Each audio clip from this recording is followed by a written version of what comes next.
EVM ಮತಪತ್ರದಲ್ಲಿ ಬಹುದೊಡ್ಡ ಸುಧಾರಣೆ ಆಗ್ತಾ ಇದೆ. ಇಲ್ಲಿ ಆಯೋಗ ತರ್ತಾ ಇದೆ. ಇದನ್ನು ಸುಧಾರಣೆ ಅಂತ ಆಯೋಗ ಕರೆದಿದೆ. ಇದನ್ನು ಕಳೆದ 6 ತಿಂಗಳಲ್ಲಿ 28 ಬದಲಾವಣೆಗಳು ಮತ್ತು ಸುಧಾರಣೆಗಳನ್ನು ಮಾಡಲಾಗಿದೆ. ಬಿಹಾರ ವಿಧಾನಸಭಾ ಚುನಾವಣೆಯಿಂದಲೇ ದೇಶಾದ್ಯಂತ ನಾವು ಜಾರಿ ಮಾಡ್ತಾ ಇದ್ದೀವಿ ಅಂತೇಳಿ ಆಯೋಗ ಹೇಳಿಕೊಂಡಿದೆ. ಬಿಹಾರ ಚುನಾವಣೆಯಿಂದನೇ ನವೀಕೃತವಾಗಿರೋದು EVM ಅಲ್ಲಿ ನಮಗೆ ಒಂದು ಕಡೆ ಬಟನ್ ಇರುತ್ತೆ, ಇನ್ನೊಂದು ಕಡೆ ಒಂದು ಶೀಟ್, ಒಂದು ಕ್ರಮಾಂಕವುಳ್ಳಂಥ ಒಂದು ಶೀಟ್ ಇರುತ್ತೆ. ಅದರಲ್ಲಿ ಅಭ್ಯರ್ಥಿ ಹೆಸರು, ಚಿಹ್ನೆ, ಗುರುತು ಅಂದರೆ ಇವೆಲ್ಲ ಇರ್ತಾವಲ್ವ ಅಲ್ಲಿ. ಸೊ ಅವುಗಳಲ್ಲಿ ಮಾರ್ಪಾಟು ಆಗ್ತಿರೋದು ಇವಾಗ. ಅಂದರೆ ಒಂದು ಕಡೆ ಬಟನ್ ಇದೆ, ಅದರ ಒತ್ತಿದ ತಕ್ಷಣ ಒಂದು ರೆಡ್ ಬಲ್ಬ್ ಹೊತ್ಕೊಳ್ಳುತ್ತೆ, ಅಲ್ಲಿ ಅದು ಬ್ಲಿಂಕ್ ಆಗುತ್ತೆ ಅದು. ಸೊ ಇದರ ಪಕ್ಕದಲ್ಲಿ ಯಾರಿಗೆ ನಾವು ಒತ್ತಿದ್ದೀವಿ ಅಂತ ನೋಡ್ಕೊಂಡು ಒತ್ತಿರ್ತಾರಲ್ಲ, ಆ ಹೆಸರಿರುತ್ತೆ, ಅವರ ಫೋಟೋ ಇರುತ್ತೆ, ಗುರುತು ಇರುತ್ತಲ್ಲ. ಈ ಒಂದು ವಿಚಾರದಲ್ಲಿ ಎಲ್ಲ ರಾಜ್ಯ ಚುನಾವಣಾ ಅಧಿಕಾರಿಗಳಿಗೆ ಮಾಹಿತಿ ರವಾನೆ ಆಗಿದೆ.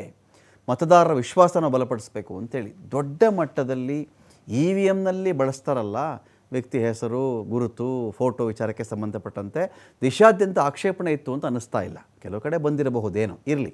ಇಲ್ಲಿ ಆಕ್ಷೇಪಣೆ ಇದ್ದದ್ದು ಮತಚೋರಿ, ಈ ವೋಟರ್ ಲಿಸ್ಟಲ್ಲೇ ಅನೇಕ ಕಡೆ ಅನ್ಯಾಯ ಆಗಿದೆ. ವೋಟರ್ ಲಿಸ್ಟಲ್ಲೇ 4 ಬೂತ್ಗಳಲ್ಲಿ ಒಬ್ಬೊಂದೇ ಹೆಸರಿಟ್ಕೊಂಡು ವೋಟ್ ಮಾಡಿದ್ದಾನೆ, ಅವನು ಬೇರೆ ರಾಜ್ಯದಲ್ಲಿ ಹೋಗಿ ವೋಟ್ ಮಾಡಿದ್ದಾನೆ, ಒಂದೇ ವಿಳಾಸದಲ್ಲಿ ಅನೇಕರು ಬಂದು ವಾಸ ಮಾಡಿದ್ದಾರೆ, ಇಲ್ಲಿ ಮೋಸ ನಡೀತಾ ಇದೆ ಅಂತ. ಇರಲಿ, ಇದೀಗ ಚುನಾವಣಾ ಆಯೋಗ ಇಲ್ಲೇನು ಮಾಡಕ್ಕೆ ಹೊರಟಿದೆ ಅಂತ ಹೇಳಿದ್ರೆ, ನಾವು ಮತದಾರರ ವಿಶ್ವಾಸವನ್ನು ಬಲಪಡಿಸುವ ಗುರಿಯೊಂದಿಗೆ ಬದಲಾವಣೆ ಮಾಡ್ತಾ ಇದ್ದೀವಿ. ಮತದಾರರ ಪಟ್ಟಿಯ ವಿಶೇಷ ತೀವ್ರ ಪರಿಷ್ಕರಣೆ ನಂತರದ ಸುಧಾರಣೆ, EVM ಮತಪತ್ರದ ಬಣ್ಣ, ವಿನ್ಯಾಸ, ಮುದ್ರಣದಲ್ಲಿ ಬದಲಾವಣೆ ಇರುತ್ತೆ ಅಂತ.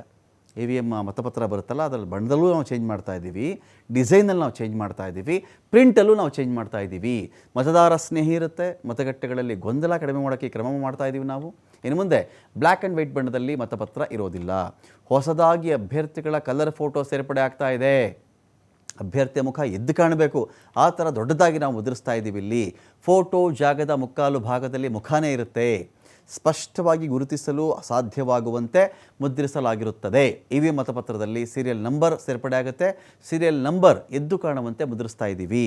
ಸೀರಿಯಲ್ ನಂಬರ್ನ ಫಾಂಟ್ನ ಗಾತ್ರ 30 ಆಗಿರುತ್ತೆ. ಅದು ಹೆಸರು ನೋಟಾಗಿ ಓಟ್ ಹಾಕ್ತೀರಾ ನೀವು, ಯಾವುದಾನ ವ್ಯಕ್ತಿ ಹೆಸರಿಗೆ ಪಕ್ಕದಲ್ಲಿ ಓಟ್ ಮಾಡ್ತೀರಾ, ನಂಬರ್ ನೋಡ್ಕೊಂಡು ಓಟ್ ಮಾಡ್ತೀರಾ, ಎಲ್ಲವೂ ಒಂದೇ ಫಾಂಟಲ್ಲಿರುತ್ತೆ, ಒಂದೇ ಗಾತ್ರ ಇರುತ್ತೆ. ಏಕರೂಪತೆಗಾಗಿ ಸುಲಭವಾಗಿ ಓದಲು ಸಾಧ್ಯವಾಗುವಂತೆ ಮುದ್ರಿಸ್ತಾ ಇದ್ದೀವಿ. 70 GSM ಕಾಗದದಲ್ಲಿ EVM ಮತಪತ್ರಗಳ ಮುದ್ರಣ ಆಗುತ್ತೆ. RGB ಮೌಲ್ಯ ಹೊಂದಿರುವ ಗುಲಾಬಿ ಕಾಗದವನ್ನು ಬಳಸ್ತೀವಿ ಅಂತ ಆಯೋಗ ಹೇಳಿದೆ.